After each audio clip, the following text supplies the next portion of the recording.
dark to have the video going for real.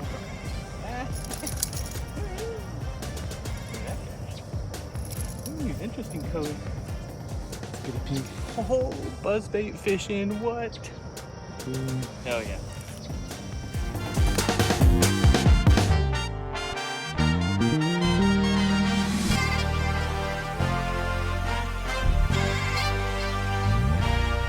All right, good morning, ladies and gentlemen. We're back at it again. Me and Matthew. Found a new pond close to the house. It's been pretty good so far. It was just too early for us to record. We couldn't see anything, but we already caught a couple topwater fish.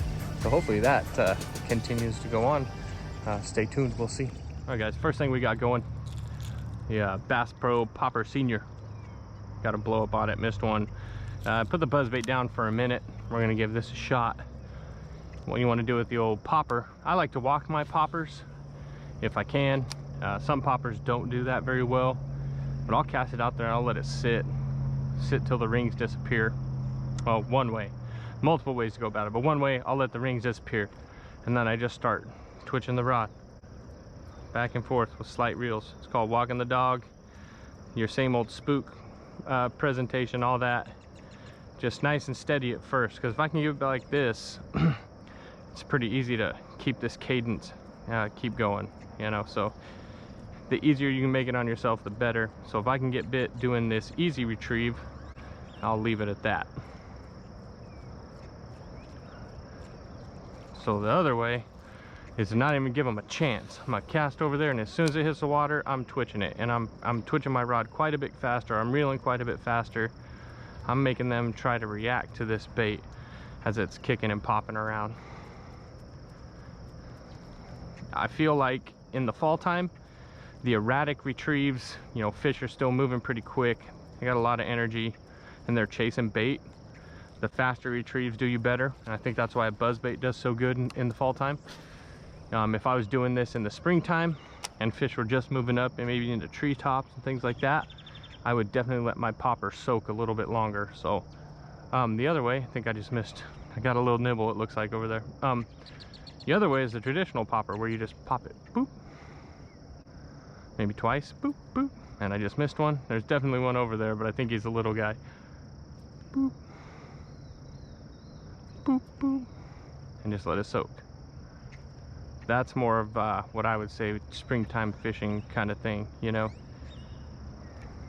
Or if they're really targeted on something, you know, you think they're in that bush or something, you just let that bait really sit there and antagonize them over their beds even sometimes.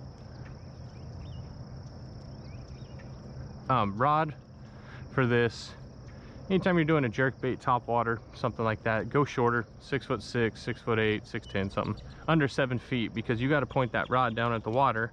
If I got a 7.5 foot rod, I'm splashing it in the water, no good. And these things cast like bullets anyway. You don't need that extra rod length to cast it any further. A medium power is generally a good bet. Some mediums can be really stiff, and that's not what you want for treble hook baits. You want a rod with a little bit of give, a little bit of tip, so that way when they're pulling on it, you're not ripping them light treble hooks out of their mouth. Also gives them a chance to suck the bait in if you get a little antsy and get to jerking early. And it just helps you work the bait a little better too. You can't work baits like this very well. Thought I heard a big old splash on a buzzbait. You can't work these baits very well with a very stiff rod. So the medium right in there, medium fast, medium moderate fast. That's the best. Even medium fast actually. But another thing I'm starting to realize, fish are camera shy. I've heard this talked about before. My good buddy Johnny Johnson, that you catch a fish, as soon as you turn the camera on, it's like they die off. It's like they don't want to be seen, you know, no paparazzi. So hopefully we can get them to play ball today.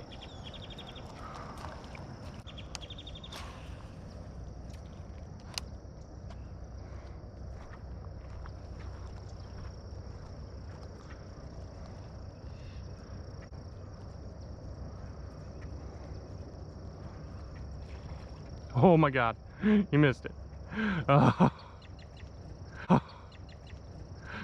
Damn it. Patience, guys. When you get a bite like that, don't just jerk. You can see there, I kept my composure a little bit and was able to keep working the bait. A lot of times when they miss it that way, if you keep working it, they'll come back and hit it again. It's like they don't hit it the first time to eat it. They hit it the first time to maybe stun it or kill it, and then they come back and eat it. So if you can just, I should have just stopped it. If you can just stop it and wait a second and either feel that fish or let them come back and eat it again, you can have a little more success. Ooh, sorry, sucker. Cuss at it. And I can't, you know, we've casted through this pond now hundreds of times. You just got to wait till they're cycling through in their feeding spot to catch them. I mean, Matthew casted a frog and a buzzbait down that bank probably 100 times since we've been here, and I got that one blow up right there. So, all right, so this little area's got a almost like a double pond. I'm sure they're connected somehow. I'm talking to the camera, goober.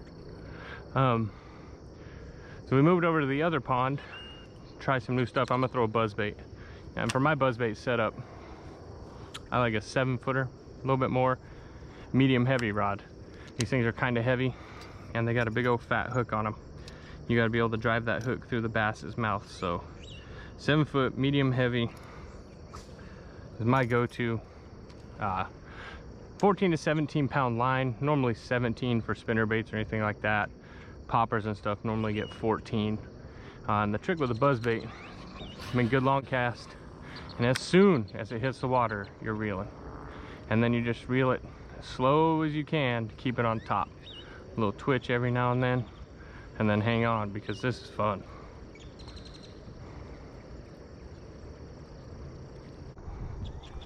Another thing I forgot to mention what I like to do, I throw a little trailer on the back. This just happens to be a split tail Cinco, but normally my go-to is a curly tail grub. It adds a little weight, helps your bait cast better, adds a little bit of action, helps it keel. It does a lot of good things. So put a trailer on your buzzbait too. I don't know that. What's that? Just immediately digs into all these things. But what? It immediately digs into all of these things. I just got a fish. Oh, what? No buzzbait bass.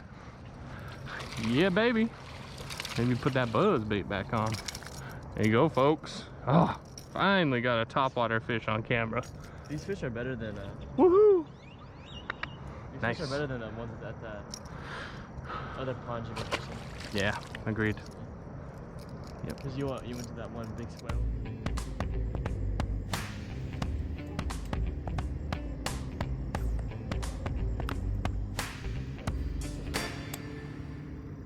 I got you.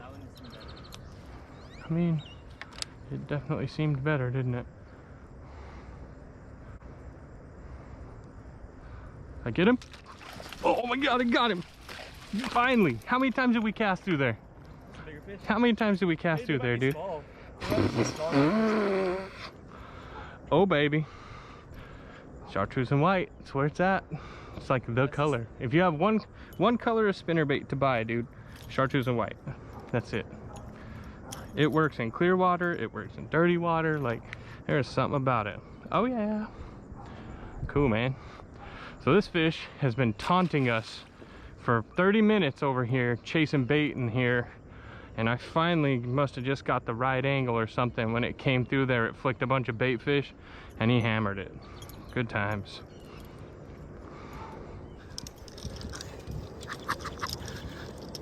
Oh yeah.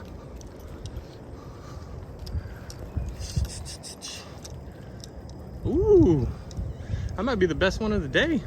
That's it. I mean, just right off them reeds, huh? Let's have a look at it.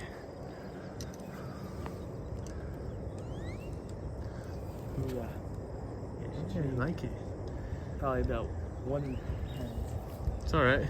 It's better than the skunk you were dealing with. Come show them what you caught them on. Come tell them what you did. cast everything. So I'm using this little worm here, green and purple.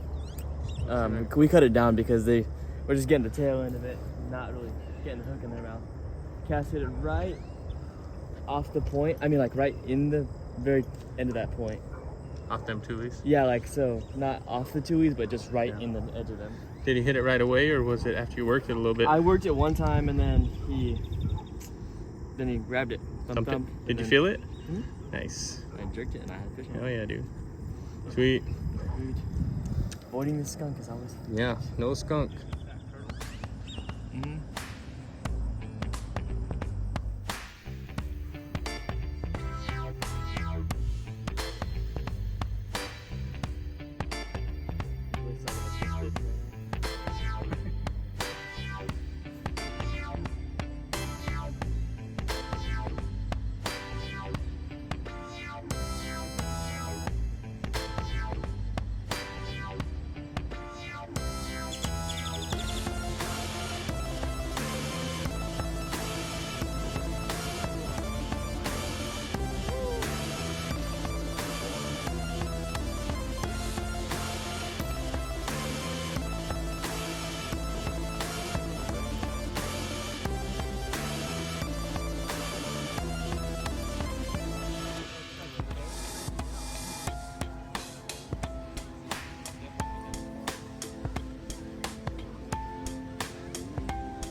Alright guys, we've had to slow it down a little bit, kind of quit reacting, so we're dragging. Matthew's got a little worm on.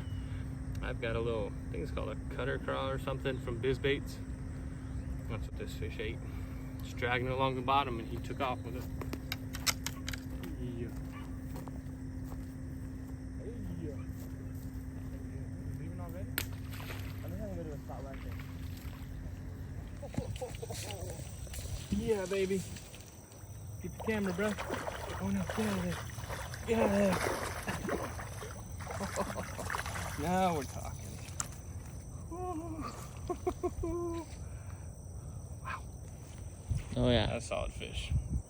That's probably a good spot to end it, huh? Whew. We found us a good pond close to the house. We'll probably be hitting this one a little bit more, but you know, we caught them pretty good on buzz baits this morning. Spinner bait, and then we had to slow down really and get the Texas rigs out, but man, this has been a good little spot, so we'll let you guys know where it is in the video. Oh my gosh. That was not recording the whole time. Oh my goodness. That's not the end of the video. Yeah, buddy. Damn, he choked it too. Holy crap. Check this out. Come on. See how far down there he's got that craw. That guy's a little pro tip there. Those last two fish that I caught, they were from the exact same spot. I made the exact same cast and caught fish back to back. So if you ever catch a fish in an area, there's a chance there could be more than one. So make multiple casts to the same spot.